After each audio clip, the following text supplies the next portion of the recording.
সম্মানিত অতিথি উপস্থিত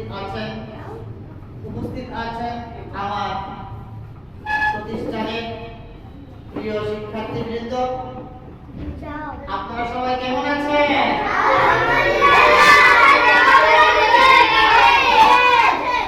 How are you? Thank you everyone.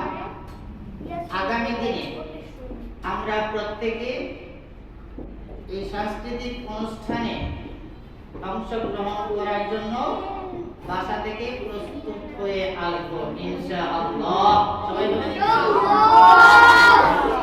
আগামী দিনে আমরা সবাই প্রতিযোগী হিসেবে নরসিংদী জেলায় অনেক বড় বড় অনুষ্ঠানে আমরা অংশগ্রহণ করে পুরস্কৃত হব, পুরস্কার আনব।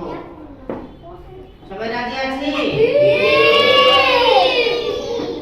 আমরা প্রতিদিন মাদ্রাসায় আসব, নিয়ম শৃঙ্খলা মেনে চলব, স্বাস্থ্যের দিকে খেয়াল রাখব এবং পড়ালেখার পাশাপাশি খেলাধুলা অংশগ্রহণ করব। সবাইকে ধন্যবাদ জানিয়ে এখনই আমি আমার আলোচনা সমাপ্ত করছি।